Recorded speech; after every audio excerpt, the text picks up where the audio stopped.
trade. In the past, we're divided by colonialism or colonial rulers.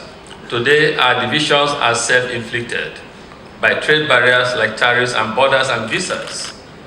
These barriers extinguish cross-border opportunities, partnership, and businesses before they are even ignited. Despite this, the spirit of commerce and entrepreneurship can and is overcoming these barriers. I am the chairman of United Bank of Africa Group, as I said before, which through willpower and an unrelenting vision of Pan-Africanism that was spoken about recently, provides financial services to over 8 million customers in 19 African countries. We are also a top lender to operators in the power and agriculture sectors. And similarly, our host today, the Attijariwafa Bank, is providing similar services in over a dozen African countries. Another great story is that the MTN, the South African telecoms giant that connects millions of Africans in 17 countries through telephony, is playing its own role as a private sector organization to help to integrate Africa. In fact, by 2013, intra-African investments, which were almost negligible in 1990, had overtaken overseas development assistance and foreign development assistance, which stood at about 56 billion and 7 billion respectively. So this is a new development across the continent. This is a development that the private sector to a large extent is driving across the continent. And this is one of the ways we need to integrate Africa in the 21st century, as was mentioned. My point is simple. We have common challenges in Africa. We need investment. We need development in Africa. So the private sector has a role to play and has demonstrated that it has the capacity to and can overcome the trade barriers and challenges we face. This is what I and others have been preaching for the last several years, that the private sector must acknowledge and embrace its role in the development of our continent and must work together in shared purpose.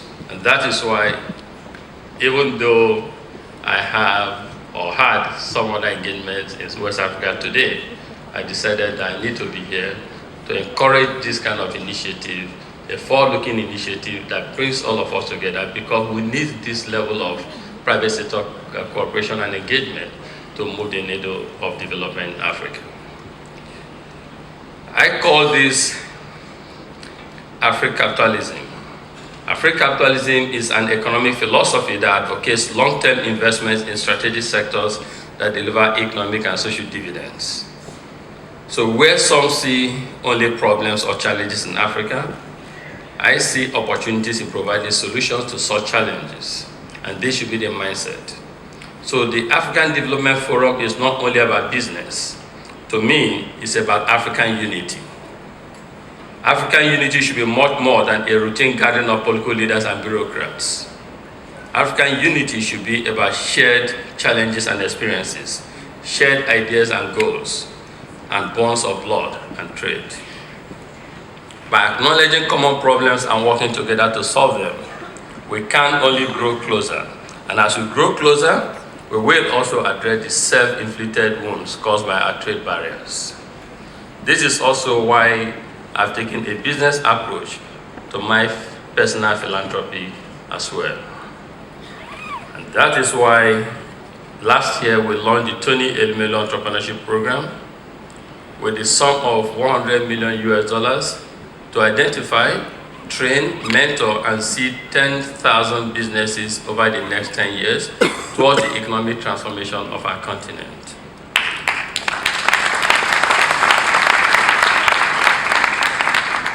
Through this program, we seek to institutionalize and democratize luck so that any African entrepreneur with a great idea and a drive to succeed has that golden chance and opportunity. A key pillar of the program that is so important to me is that it is open to everyone and anyone across Africa, regardless of your age, nationality, gender, or religious affiliation. The first class of 1,020 Elumelu entrepreneurs who were selected purely on the merits of their business idea represented 51 African countries. They completed their training, came to Lagos for a 3-day boot camp, a 12-week training, came to Lagos for a 3-day boot program to meet and bond with each other and receive their seed capital last October. I'm proud to tell you that among them were 4 Moroccan entrepreneurs and some others from some other North African countries. But an Egyptian who was at the boot camp stood up and told us that as an Arab, he felt defined as a Middle Easterner all his life, but always had a deep yearning to connect and identify with his African brothers and sisters, and that the Tony Elumelu Entrepreneur Program provided that opportunity for him to achieve this. This is one way the private sector can help, like it's been done by Attijariwafa Bank.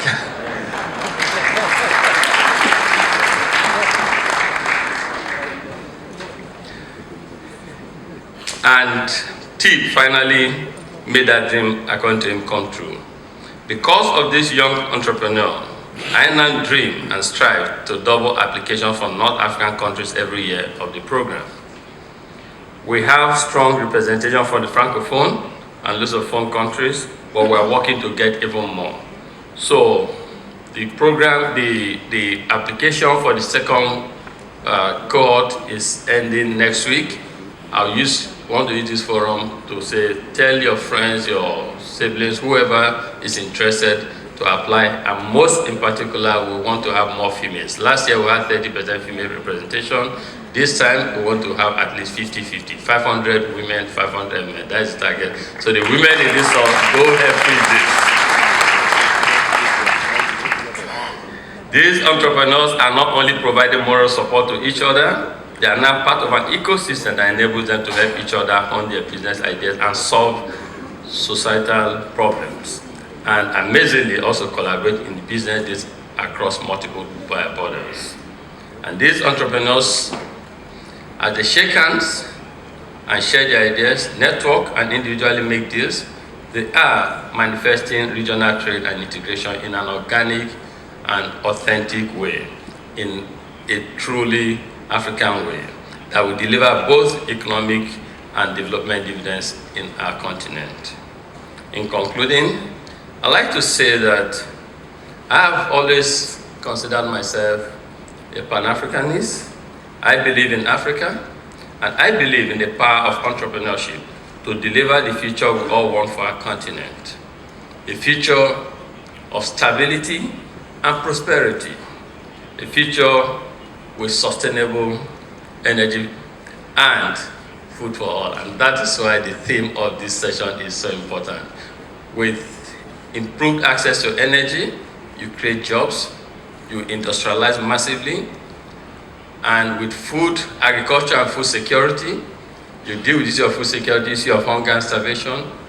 But most importantly, we know that agriculture engages over 67% of our population in Africa. So you create full employment. This is welcome. We appreciate this, and we hope that when we assemble next year, there'll be so much in concrete terms to show for what has been discussed at this forum. Thank you very much.